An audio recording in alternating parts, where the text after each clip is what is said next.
Lead your faction to supremacy on the edge of the galaxy in Andromeda's Edge, the spiritual successor of Dwellings of Eldervale. And today we'll be teaching you how to play Andromeda's Edge, game designed by Luke and Maximus Laurie and published by Lucky Duck and Cardboard Alchemy. And hello everyone, it's Stella. And Taryn here from Meeple University. Alright, let's get to the classroom. In Andromeda's Edge, players are competing civilizations on the outskirts of the galaxy, battling each other for supremacy. Making best use of pre-existing alliance bases, players will spread their ships throughout the galaxy, claim moons, build developments, battle against raiders and against each other, and build up a powerful tableau of modules into their space stations. All in the aim of advancing and scoring as many points as possible. Whoever scored the most points by the end of the game will be the winner. I won't step you through setup, but I'll introduce you to some of the key components and show you how the board will be laid out when you're ready to play. At the bottom of the board is the main play area made up of tiles and regions.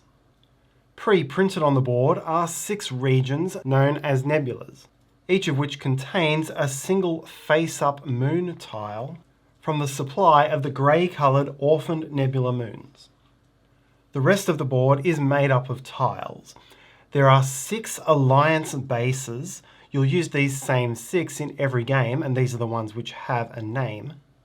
And the rest will be planets in one of 5 colours.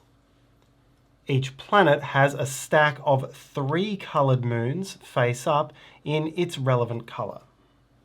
The number of planets you'll place in setup depends on your player count, and there'll be a face down stack of further planets ready to be added to play later on. You'll have little face down stacks of moons ready to go on those planets when they do come into play. At the top of the board are the decks and markets of science, industry, commerce and civilization modules. You'll be buying these and building a tableau with them through the game. In the middle are the 5 tracks, one corresponding to each module type, plus the supremacy track in the middle. Each player places a coloured marker on the bottom of each track, and there are also some changeable bonus tiles you'll place during setup. Players start staggered on the score track, first in turn order on 1 point, with each subsequent player having 1 additional point, and place the endgame trigger marker at 50, 60 or 70 points, depending on whether you want to play a short, medium or long game. Each player will have an identical player board and all of their coloured pieces. This includes a number of spaceships which you'll be able to build through the game, but to begin the game you have 3 transport vessels pre-constructed. Each player will have a unique faction which has different starting resources, including some energy, building resources, and a hand of tactics cards. Each player will have 5 different upgrade tiles for their ships. 1 will belong to their unique faction, plus a basic one for each of the 4 ship types. You can then flip your faction to reveal your unique player powers. Each player has 9 coloured leader pieces, one of which begins on the player board, and the rest of which are scattered around the board. Keep stacks of development tiles and cards ready to be built. Everything within each stack is identical. Nearby you'll have the event board with one of the 2 event decks and a timing marker based on your player count, the scrapyard for damaged ships which begins empty, and 5 raider cards, 1 in each of the 5 classes. Be sure you have each raider's standee or standees ready to go, while 2 of your 4 S-class raiders will begin the game on the board. You're now ready to play. Andromeda's Edge plays in turns, starting from the first player and going clockwise around the table. Each of your turns will take one of 2 forms, either a launch turn or a return to station turn. On each launch turn, you will move 1 ship from your player board to a valid region on the main board, trigger any actions in that region, and then possibly attract raiders or opponents to engage in battle. The battle won't impact the actions you've taken, but come with other rewards and may influence whether or not your pieces stay on the board for future turns. On a return to station turn, you'll be retrieving all of your ships and using them to trigger your tableau of modules which you've built into your station, a critical means of gaining resources for taking further actions. You'll then have all of your ships available again for your next launch action. There's also a number of free actions you'll be able to take on either type of turn, or in some cases even on another player's turn. Points in Andromeda's Edge are indicated by the pink star icon. There are many points that you'll gain immediately throughout play, and others which you'll score at the end of the game. Two of the most significant ways of scoring points during the game are that every time an event is resolved, you'll score points for your position on one of the tracks, and whenever you build a development, you'll score points for your tactical placement of that development. At the end of the game, you'll score again for all of your tracks and developments, and for any endgame scoring modules which you'll gain from the civilization column. So with that context and those key aims in mind, let's have a look at how to take a launch turn. The first step of a launch turn is to take any one ship from your launch bays and place it into a legal region on the board. If this is a first launch, like this one, meaning that you had no ships on the board before this launch, then you must choose an unoccupied region. That is, a region not containing another player's ship and not containing a raider. If this is a subsequent launch, that is, you have at least one ship on the board, then check the range value for the ship you're placing, for example 2 for this fighter or 1 for this transport, and place into a region which is within that range of one of your existing ships, whether occupied or unoccupied, but not into a region already containing one of your ships. These coloured icons on the bottoms of ships represent different abilities, and some of these impact launch.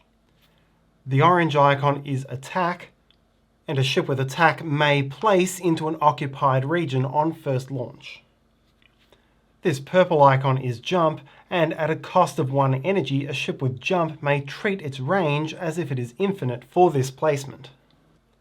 Finally, a ship is not allowed to launch or move into a nebula region unless it has this blue voyage icon. Having placed in a region, you now move to step 2 of your turn, activating the region. And this will mean taking actions in that region as well as potentially taking free actions. Among the free actions you can take are that you can pick up any resources which have been left in that region. This won't happen all the time, but they'll sometimes be dropped there by events. And if there are any of your coloured leaders in that region, you can recruit them, moving them from the main board to your player board. As we'll soon see, there are different benefits and disadvantages for doing this at different times. So you'll want to think strategically about the best time to do this. If you're activating an alliance base, then you must take the action printed on that alliance base. If you're not able to take the action, then you're not allowed to launch there. In the Monolith of Ancients, spend any 2 resources to draw 3 tactics cards. For this and all other purposes, energy, ice, nanocarbon, titanium, credits, and tactics cards themselves are considered resources. That means here, if I wanted, I could even discard 2 tactics cards as the price of drawing 3 new ones. The other resource-related base is the Trade Hub. Spend any 2 resources to gain 2 credits. Credits are the most versatile of the resources because they count as wild for titanium, ice, and nanocarbon. You have a maximum capacity for each resource type. You can hold at most 10 energy and 5 of each other resource type, including tactics cards. You'll evaluate these capacities and discard excess only at the end of your turn. Maximus Field and Odessa Field are the main ways of purchasing modules for your stations. Each of these bases works the same way. Firstly, you'll see this icon at the top of the field. This is the event marker, and it tells you to advance the event timer 1 space. There are several other actions which will trigger an event timer movement, and an event card will be triggered when the timer reaches the final space, but we'll talk about that later. Next, purchase 1 or 2 modules of the types shown on the field you've chosen. You must purchase from the face-up market of 3, and the cost for each module is printed above it. Add your new module to its relevant row, and having gained this icon, advance 1 step on its corresponding track, triggering any immediate bonus next to the space you land on. If your module shows this icon, then it enters your station damaged, and you must place a damage marker on it. These bases allow you to build either 1 or 2 modules, but if you do buy only 1, you must still choose a second from those columns to discard. Then, once the whole action is complete, slide remaining modules down to fill the gaps and replenish from the top of the deck. These bases are the standard ways to gain modules, but there are some others which you'll see through different effects. When considering icons, if an effect tells you to gain a module and shows this square bracket above it, it means to gain the module paying its printed cost. If it shows the module without that square bracket, then you do not pay the printed cost. Here, the total cost to gain a module would be that ice and credit. Both of these square icons are also distinct from the diamond icon, which simply advances you on its matching track without gaining a module. In the shipyard, you can either build 1 ship or take 1 repair action. To build 1 ship, pay the printed cost of a ship which you are yet to build, and add that to your launch bay ready to use on your next launch turn.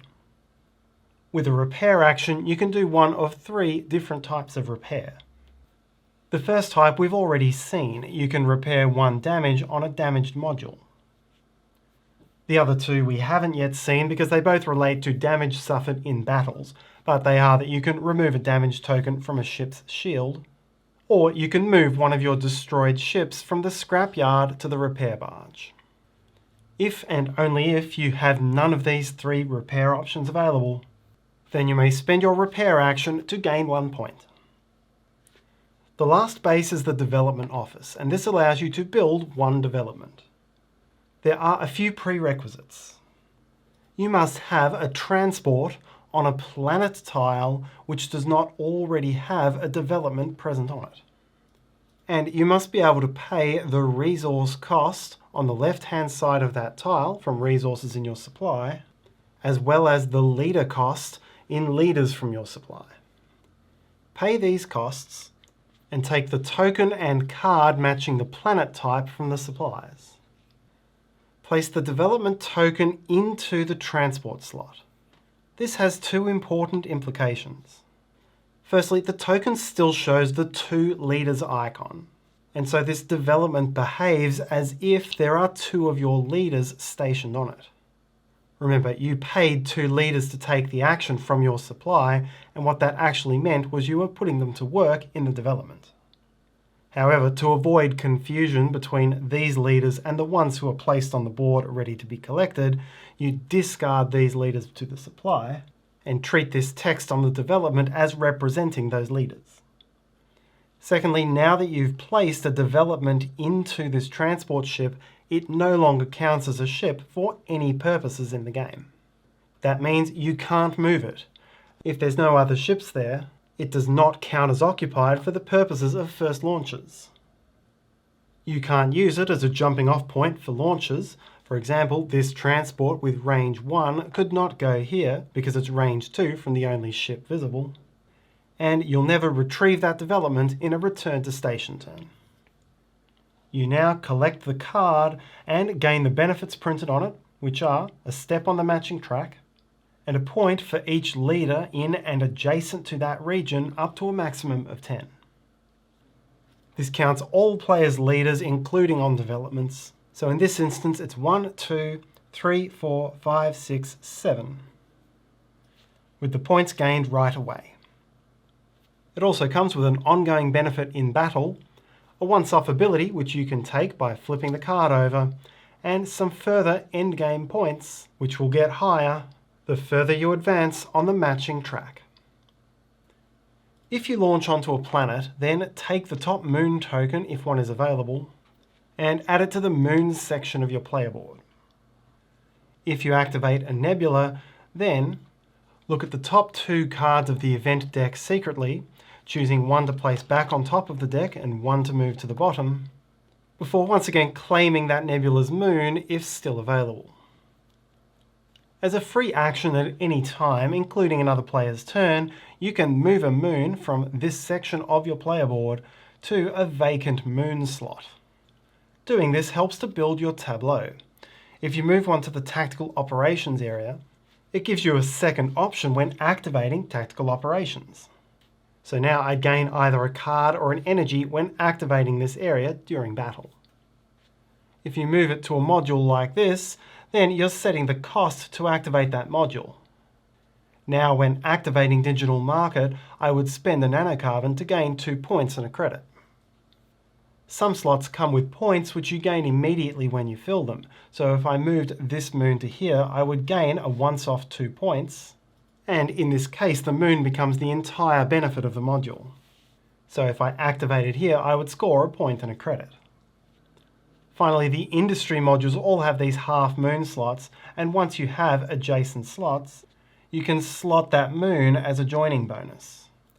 Now, if I activate both adjacent modules on the same return to station turn, in addition to gaining the individual module benefits, I will also gain the moon's benefit. You can always rearrange the order of your industry modules to get a better combination for the moons, except that if you split up a previously placed moon, then you must discard it. As a free action on your turn, you may discard any moon from this area to immediately gain its benefit once, but you cannot do that with any other moon which you've placed into a slot. Some of the other things you can do on your turn. Each player will have some unique player abilities on their factions, and you can take them as free actions. As a free action, you can play white or yellow tactics cards from your hands, as long as they can be played at the relevant time printed on the card. At this point, you can't play blue or red tactics cards. These come at specific points during battle. In most cases, you'll play the card, resolve it, and discard it. If you play a card with the sustain keyword, then it remains in front of you, providing a passive ability until your next return to station turn. Each track comes with different benefits as you advance.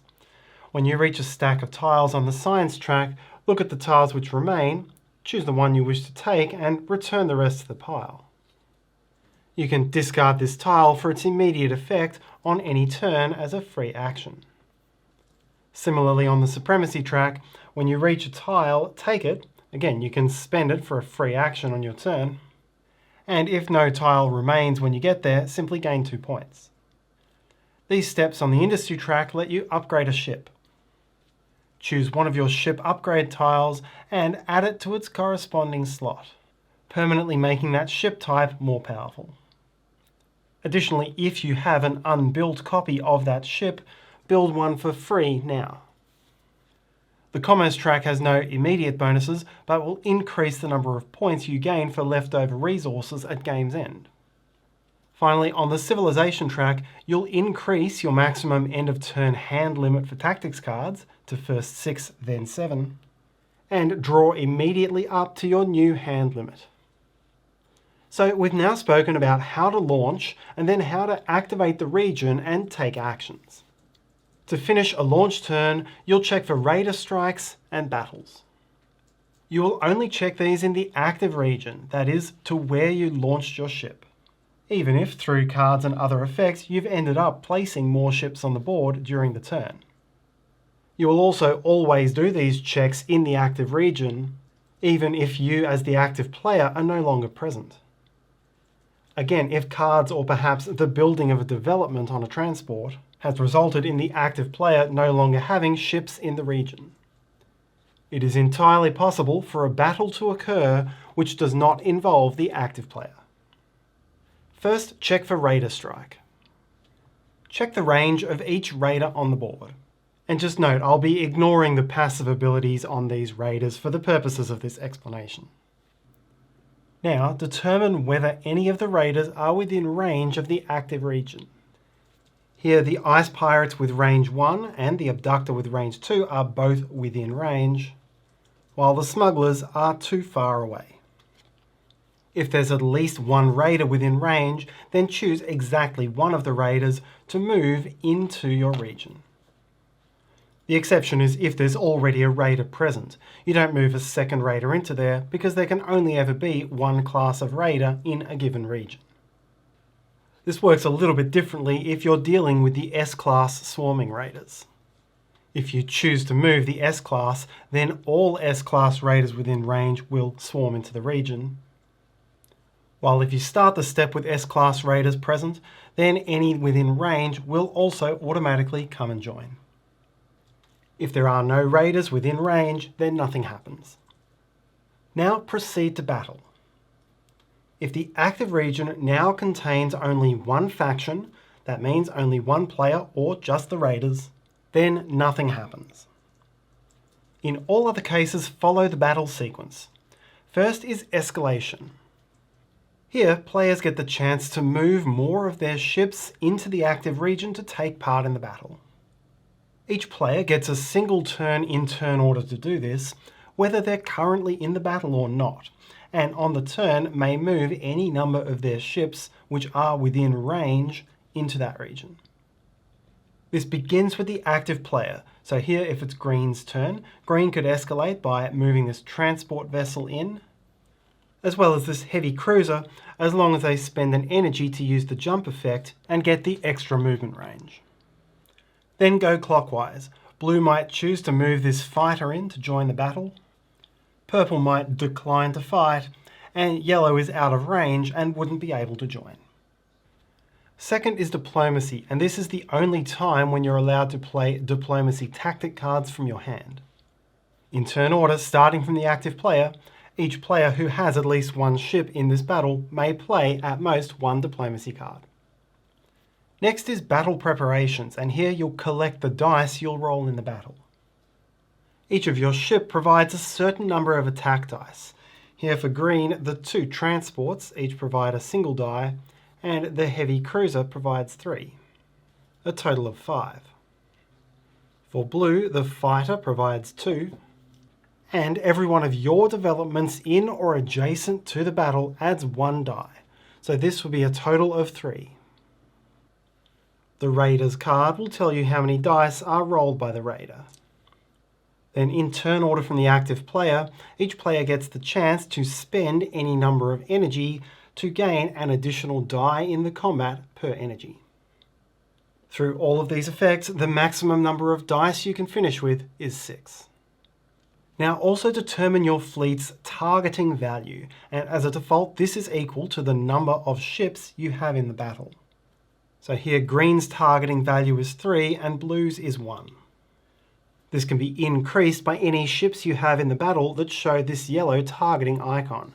So if this were the upgrade on blue's fighter, then blue's total targeting value would be 3. Maximum targeting value is 5, and raiders target at 1 unless otherwise stated.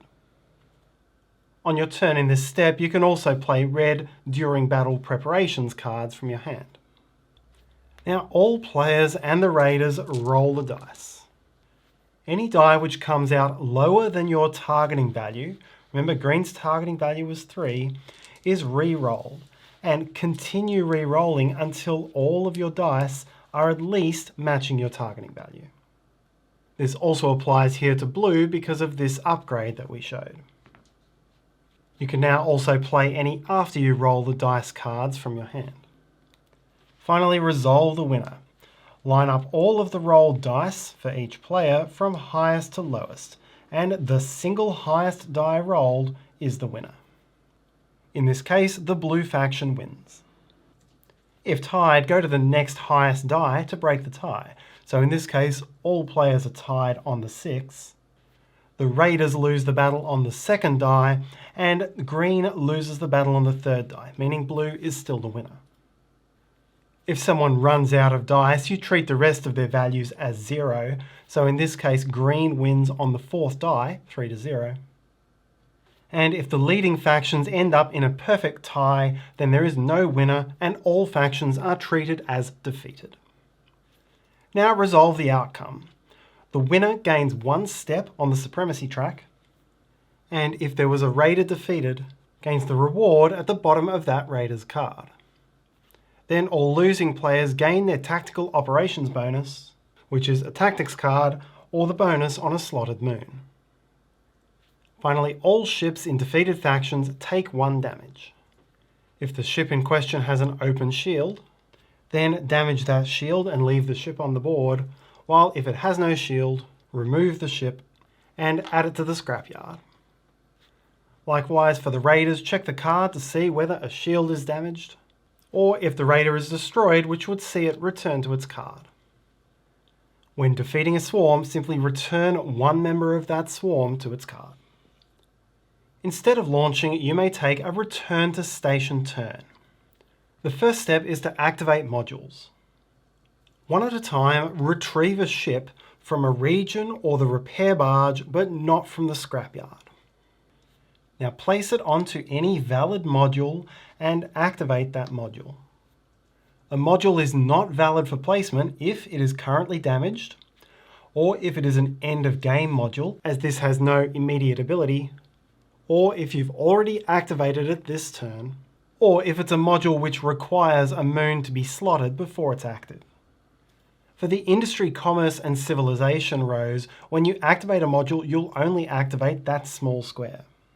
But when you activate the science modules, you'll see that they're all linked without these dividing walls. And so a single activation allows you to gain all of these benefits at once, but only a single time. I couldn't also then activate another one within this row.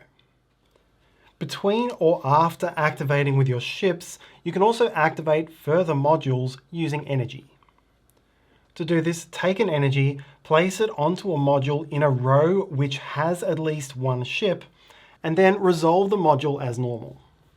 In this way, if you get enough energy, you could be able to activate almost your entire tableau.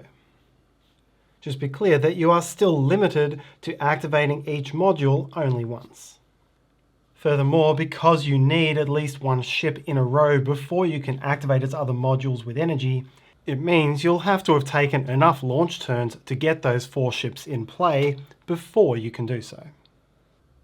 Once you're done activating modules, discard any energy which you spent, return all of your ships to your launch bay, including any in the scrapyard and including all on the main board. You're not allowed to leave any ships on the board, and repair any damaged ships. The game progresses through the advancement of the event track, and when someone's action takes the event track to this space, 2 things happen. Firstly, you immediately place a new planet onto the map. Add it to the next empty space, left to right, top to bottom, and fill its moon space with a stack of 3 appropriately coloured moons. Then, give the event marker to the active player, who uses it as a reminder that at the end of the current turn, you'll resolve the top event card. 3 things happen. First, score the indicated progress track. Each player gets the point printed next to their current position on the track, minus 1 point for each damaged module in their station. So here blue would score 8, minus 1 is 7. Next, add the matching class of raider to the board, with the raider's card telling you where that raider should be placed, and potentially having some immediate or passive effects which the players need to be aware of while that raider is in play. Then resolve the immediate special effect on the card, and finally discard it and return the event marker to the appropriate space for your player count. The end of the game is triggered as soon as any player reaches the number of points which was agreed at the start of the game.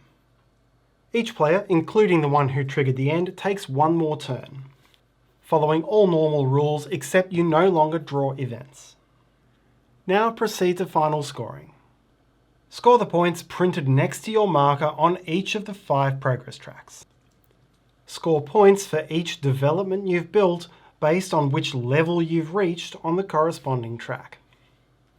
Score 0, 1 or 2 points for each of your leftover resources depending on where you've got to on the commerce track. Lose 2 points for each damaged module.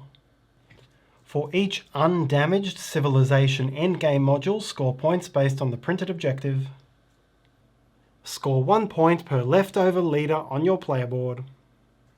And the player with the highest score wins. If tied, most modules wins.